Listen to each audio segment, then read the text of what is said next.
Hi, I'm Miss Haley with the Huntsville-Madison County Public Library. And for today's STEM activity, I'm going to show you how to make a very simple representation of the butterfly life cycle. For this activity, you're going to need just a very few things that you probably have around the house. The first one is a pencil, and you want it to be fairly sharp. We're going to use this to poke a hole through our plates later. That's pretty much all it's used for, but you do want a pencil. You're going to need a pair of scissors. A set of brass paper fasteners is what this is called. Sometimes you see them called brads. Sometimes they're just called paper fasteners.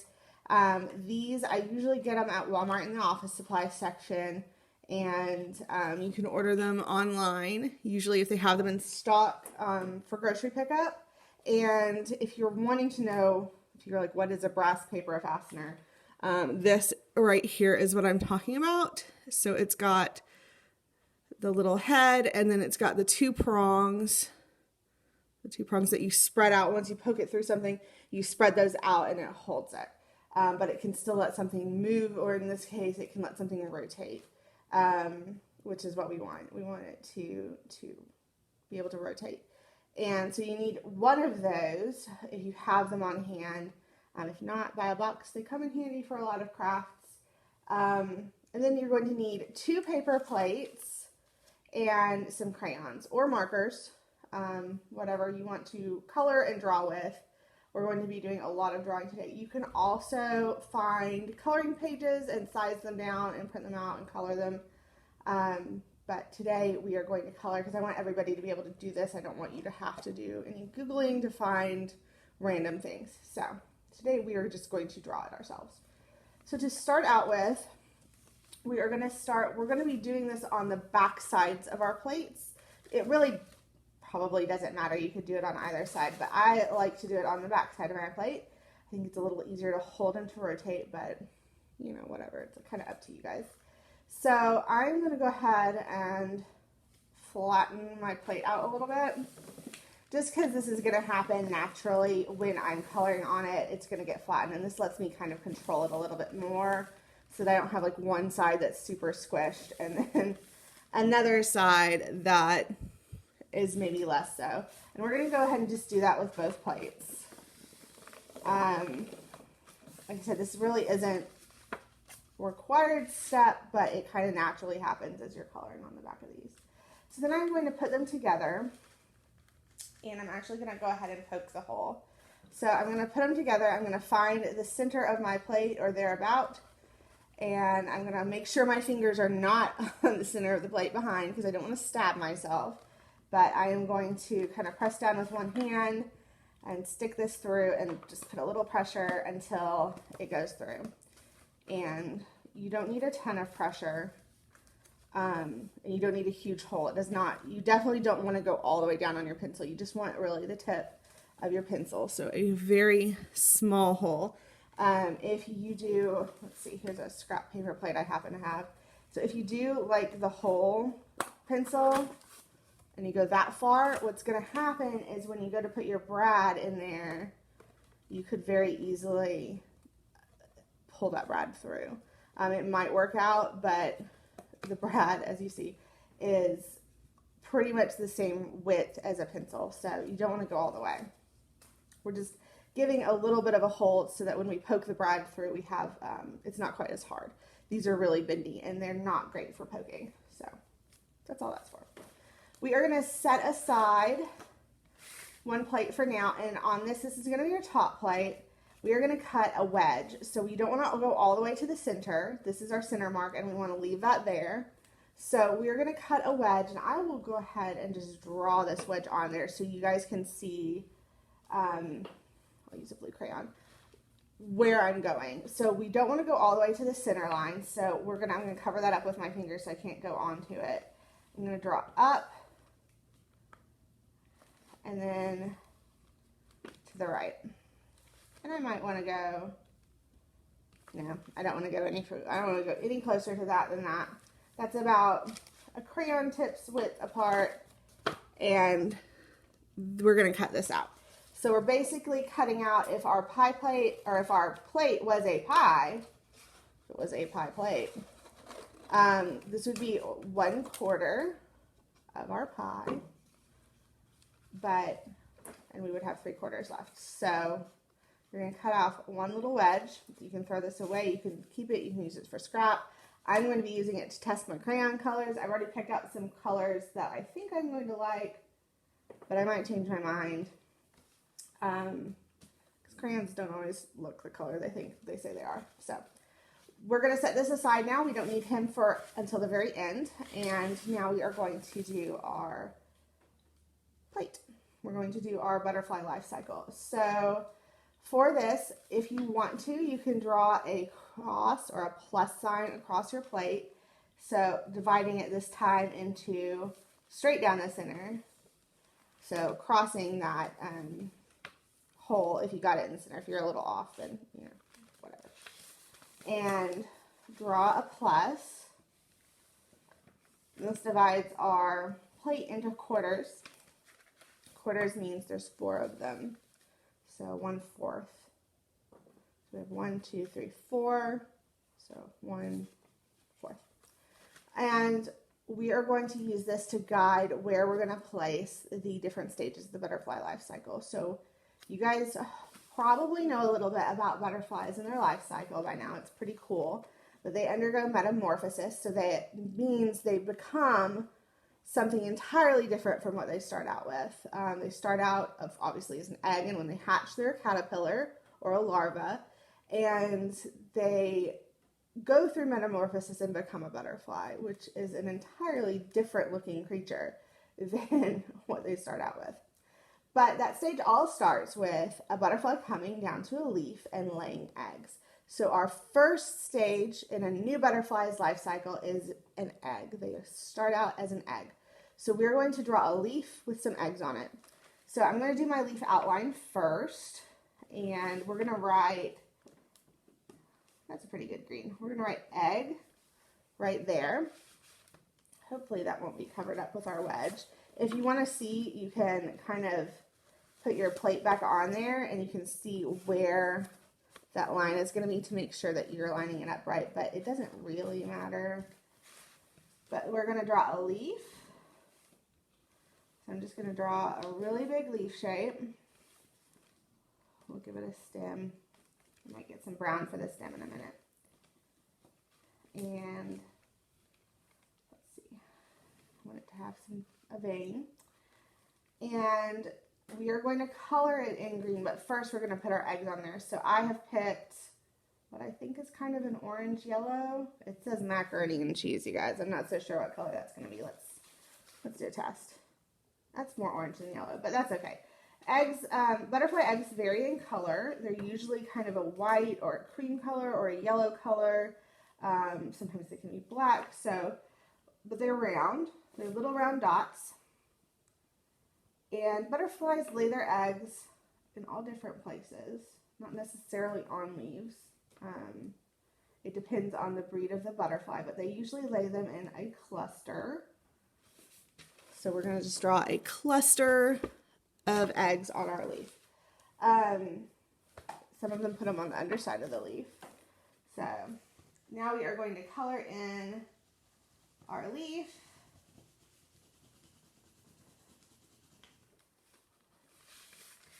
Mine is going to be a green leaf because most butterflies are laying their eggs in the spring or summer. And between these eggs here, that is the time of year where our leaves would be green. So we're going to do a green leaf and not like a fall leaf.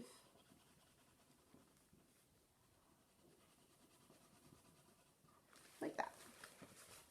And some butterflies lay their eggs and then they stay there over winter. It's called overwintering, and they don't hatch until the next year. So that could be interesting. It could be on a fall leaf. You never know.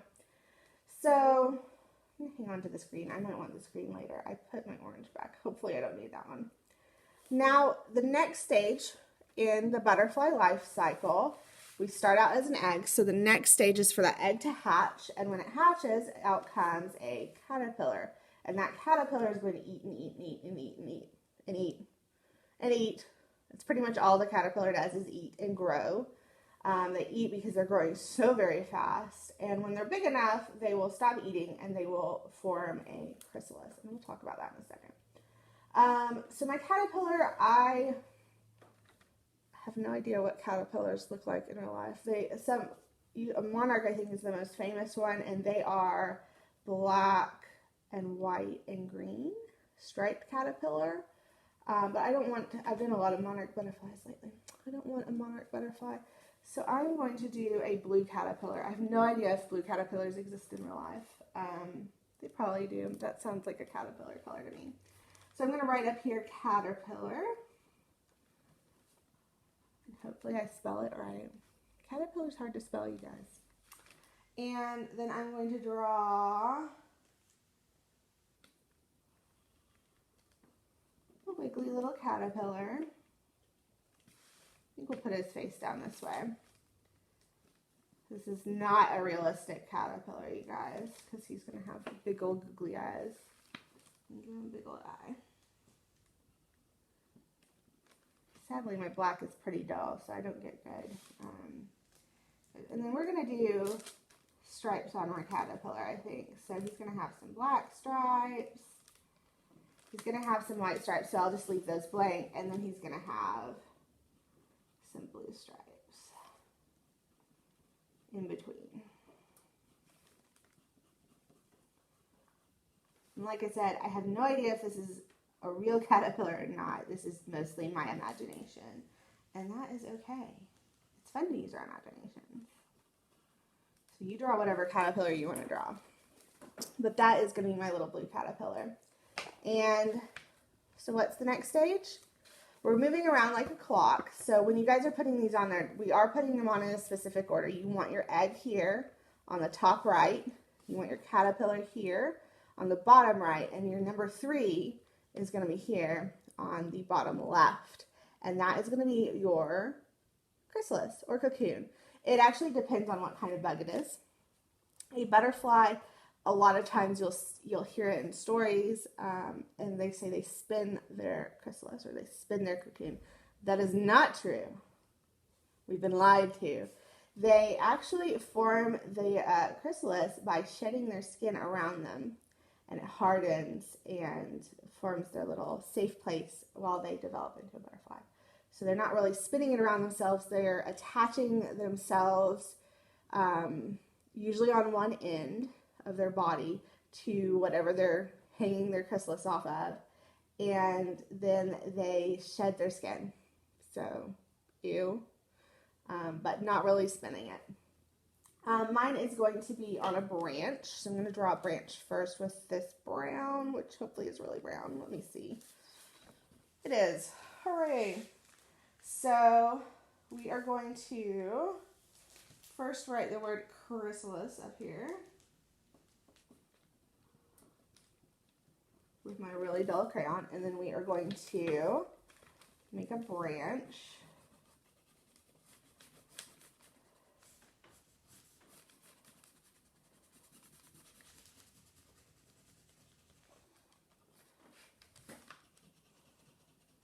Here's my branch. And then we are going to make a chrysalis. So I'm actually using I think it's going to be a metallic color. It says antique brass.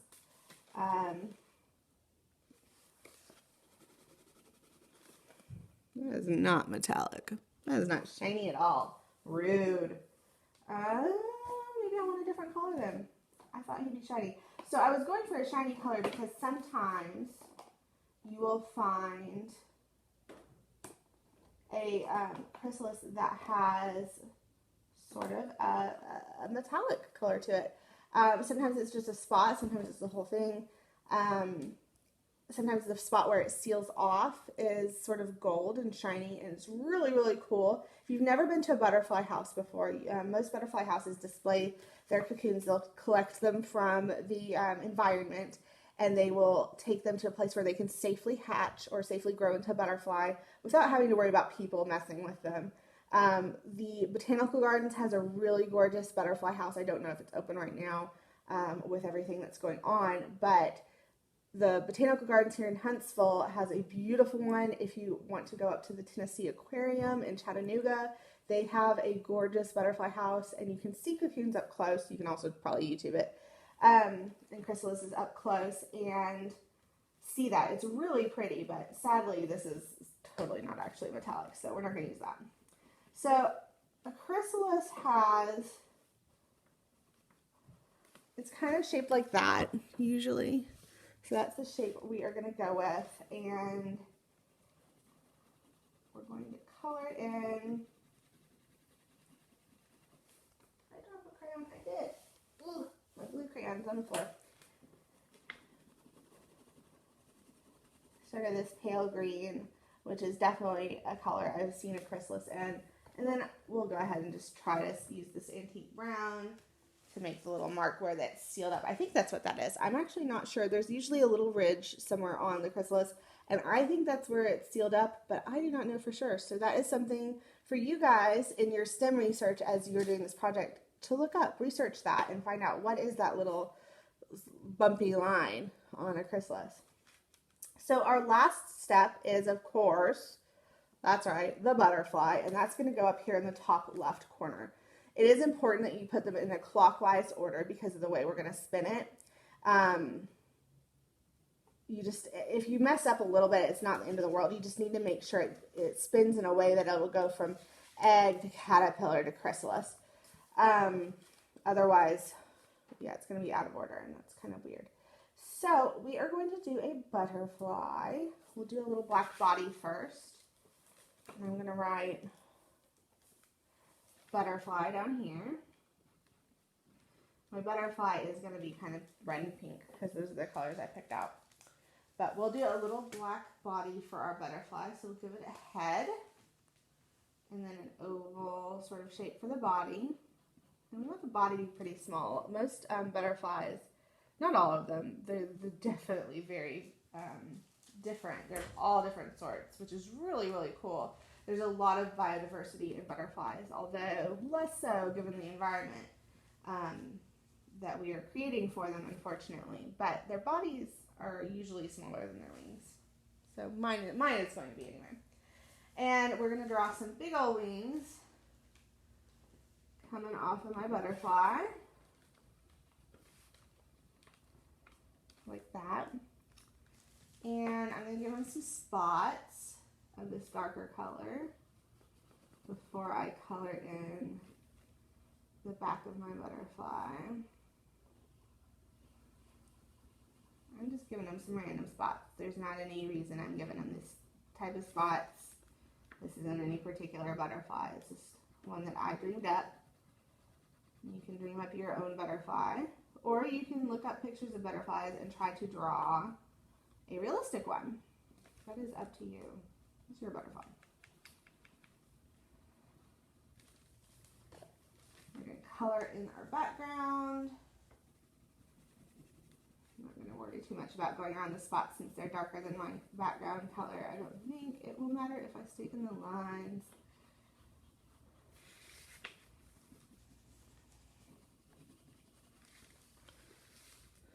Getting a little off camera there. Stretching out today. All right, so once you have colored all four of your creations, maybe you took more time than me, made them prettier.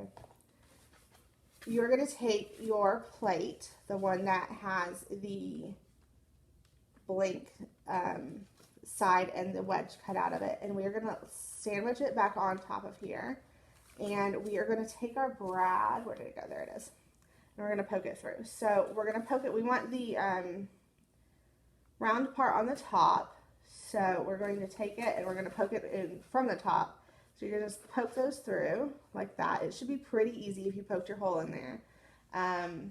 Like I said, I definitely recommend poking that hole with a pencil and not with a brad. The brad wants to bend, and so you're just going to break it or bend it. Flip it over. And you're going to spread those prongs out and press them down nice and flat. And then you are done. So what we have is a butterfly life cycle model. So we have our egg. And then if you spin your plate, you'll get your caterpillar. If you keep spinning it, you'll get the next step, which is chrysalis, and you'll get your last step, which is the butterfly. I hope you guys have fun with this. You can decorate the front of this plate too if you want to. I just didn't feel like making you guys watch me color. But you can totally decorate it more than this if you would like. You could write butterfly life cycle on the front so that people will know what you're demonstrating with this plate. And have fun with it. And do a little research about butterflies, especially their chrysalises. Those are really, really a cool stage. I hope you guys had fun and enjoyed our STEM activity today. We would love to see pictures of your STEM activity if you want to put them on our Facebook page. We are Huntsville Madison County Public Library on Facebook, and we would love to hear from you guys. Thank you so much for watching.